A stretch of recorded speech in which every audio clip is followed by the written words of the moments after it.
Bom, essa crise política no Chile, com uma nova Constituição, revogando a Constituição que vem do tempo do Pinochet, a questão da Bolívia, a questão da Argentina de Macri, mostra que as experiências ultraliberais aqui na América Latina são massacrantes, mas duram pouco. O próprio tempo do cavalo, do Domingo Cavalo na Argentina também, que levou a um desastre monumental. Antes disso, lá atrás, nos anos 70, também no regime militar, experiência de você abrir tudo, você abre uma chance de negócios para grupos amigos e tudo, promete, cria uma retórica prometendo desenvolvimento e benefício para todos e não entrega, e daí você consegue dar uma sobrevida quando é ditadura explícita, quando é democracia mitigada, não consegue. É sobre isso que eu vou conversar com o Paulo Gala, que é um dos grandes nomes atuais aí da análise econômica e da questão dos modelos de desenvolvimento e pela complexidade. Ô Paulo, como que você explica, digamos, que essas promessas de se fizer lição de casa, tem um pote de ouro no fim do arco-íris, por que essa persistência em esse tipo de tramóia retórica tem ainda tanta eficácia política?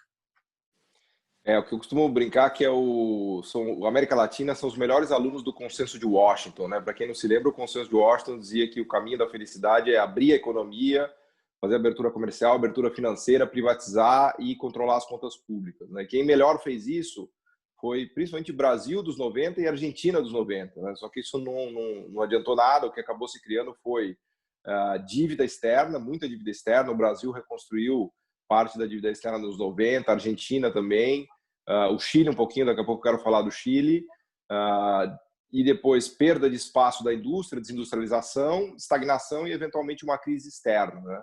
Aliás, algo parecido aconteceu com o México também, de 87 até 95. E, por outro lado, a Ásia, os países da Ásia foram os piores alunos do Consenso de Washington, né?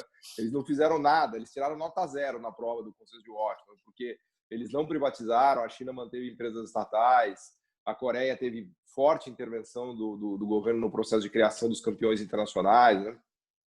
Eles não abriram financeiramente, enfim, e eles sim se desenvolveram. Então, na América Latina, a retórica do Consenso de Washington e da liberalização total ganhou muita força desde os 90. Eu acho que houve um arranjo das elites locais também, né, Nassif? Você conhece bem isso, de uma associação das elites locais, das elites rentistas e extrativistas, né, com essas ideias vindas de Washington, que acabaram produzindo muita desigualdade, né, acabaram produzindo dívida externa, crises cambiais. No caso da Argentina, a própria volta da inflação no período Macri. Está certo que o governo Kirchner também derrapou bastante ali na maracutaia que eles fizeram naqueles índices, né, na medida de inflação. Mas quando a gente pega, por exemplo, o Macri, né, ele fez uma espécie de um plano cavalo em 2 anos, em 3 anos. Ele abriu completamente, tomou uma dívida externa de 150 bilhões de dólares e jogou a Argentina depois numa crise cambial, né? E algo parecido com o que aconteceu com o Brasil nos 90. E o Chile, que foi o melhor caso, se quiser, só para concluir, realmente houve um aumento de renda per capita, mas muito devido à riqueza de cobre, né? 60% das exportações do Chile ainda são cobre, e o Chile é um país muito desigual, apesar dele ter dado certo, entre aspas, na América Latina. Então aí os protestos, né, e o que está acontecendo lá, para todo mundo ver que o Chile está longe de ter dado certo. Ele ainda é um país muito, muito desigual, apesar de ter uma renda per capita próxima dos 25 mil dólares, né, Nassif? O que chama atenção é o seguinte: o Chile sai do governo Pinochet, entra a social-democracia, entra o governo centro-esquerda, e esse modelo de previdência, esse modelo de desmonte social, de privatização total do país, não se reverte. Aqui no Brasil, nós tivemos, no período de Fernando Henrique Cardoso, uma baita financiarização. Quando entra o Lula, tem suas políticas específicas, mas fica amarrado às políticas cambiais e monetárias. Aparentemente, o que parece é que você cria um poder tão grande na parte financeira que, quando vem a etapa seguinte, você não consegue, nem com governantes com outras ideias, reverter esse poder político das finanças aí. Como é que se resolve aí, Paulo? Ficou uma inércia, porque é um modelo que fica baseado em agronegócio, nas vantagens comparativas que são muito fortes desse país, de soja, de carne na Argentina, de cobre, de minério de ferro no Brasil, associado à parte financeira, uma elite financeira muito poderosa, em detrimento da expansão industrial, né? Então, o fortalecimento industrial, que seria o caminho de desenvolvimento que a Ásia, por exemplo, adotou, foi jogado por terra completamente aqui na América Latina. Então, o Chile, que teve uma industrialização até interessante, ainda até o meio dos 80, também começa a se desindustrializar, a Argentina nem se fala, o Brasil também mergulha num processo violento de desindustrialização, e a gente fica com aquele binômio agrofinanças, né? O binômio agrofinanças não desenvolve nenhum país, ele não promove o que os economistas chamam de transformação estrutural. Ele não cria as empresas, os setores de ponta que desenvolvem tecnologia, que investem em inovação, né? Os setores financeiros e agro, eles são muito retrógrados do ponto de vista de desenvolvimento tecnológico, geração de valor adicionado. São altamente lucrativos, né? Não é, a questão não é essa. A questão é que não se constrói uma sociedade mais justa e mais igual sem um sistema industrial e produtivo sofisticado, né, Nassif, que a gente chama de complexidade. Né? Então, nos anos 90, quando o Brasil consegue domar a inflação, você tem, num primeiro momento, aquela entrada no mercado de consumo, de todo aquele pessoal que estava na zona cinza aí, eu lembro bem, o Brasil e China eram considerados a bola da vez, efetivamente, os países que tinham condições de se desenvolver na nova etapa que vinha por aí. Onde que o Brasil perdeu o rumo definitivamente? Foi exatamente ali que o Brasil pegou a curva errada, porque ele foi na linha de que a melhor política industrial é não ter política industrial, a indústria é irrelevante. Você lembra bem daquela fase do Gustavo Franco? Eu lia muito suas colunas na Folha, né?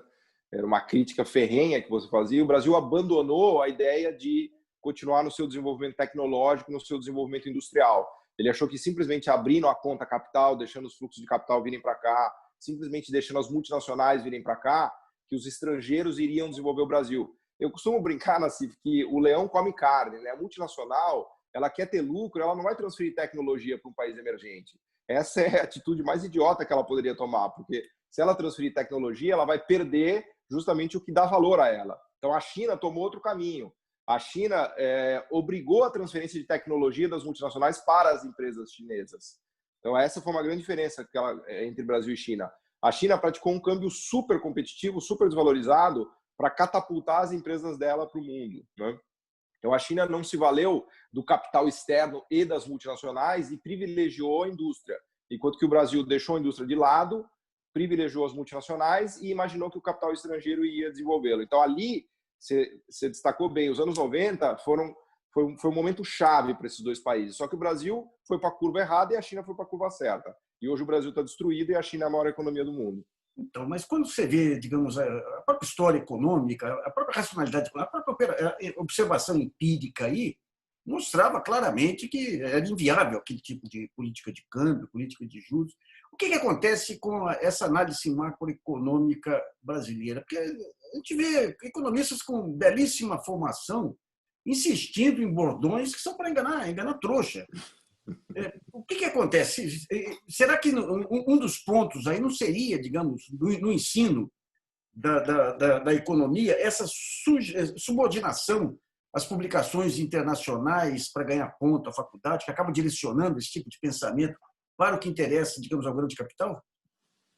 Não, sem dúvida que o ensino de economia está bem problemático, não só no Brasil, como no mundo também, né? No caso brasileiro é mais dramático ainda, porque faz muita diferença a gente formar economistas que não conseguem pensar o Brasil e pensar caminhos para o desenvolvimento do Brasil. Porque Estados Unidos está desenvolvido, a Europa está desenvolvida. Então, não faz tanta diferença você ter um pensamento, né? Eu costumo brincar, até entrei numa briga no Twitter esses dias, porque eu disse que existiam dois tipos de economista que eu conheci ao longo da minha carreira de economista. Aqueles que querem publicar na American Economic Review e aqueles que querem entender o mundo.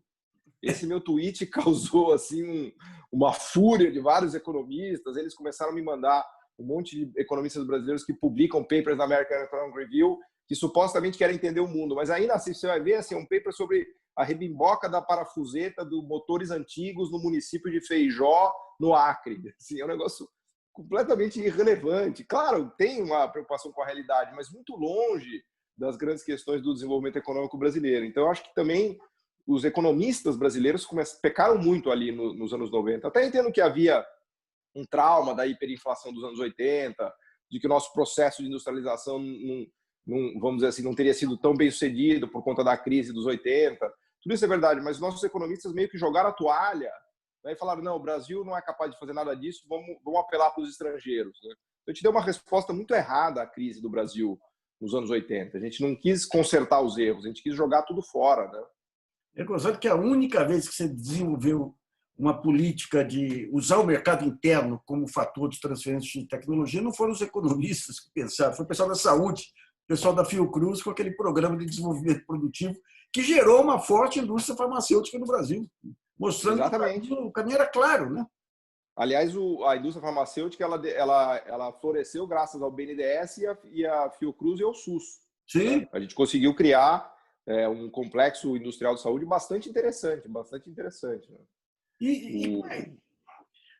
Tem um dos pontos centrais hoje, o Paulo, que é a questão da redução das desigualdades. Quando a gente pega a industrialização em si, a própria CEPAL, ela não levou a uma redução da desigualdade, levou a desenvolvimento, levou a melhoria de emprego em um determinado momento. O que é a economia que você acha que vai ser o novo pensamento econômico, não esse pensamento raso de mercado, o novo pensamento econômico? Você fala muito da teoria da complexidade e hoje trabalhar os grandes bancos de dados aí permite você ter um entendimento que antes, pelo conhecimento empírico, você podia chegar lá, mas não podia comprovar. Né? Para onde que caminha a análise econômica de ponta?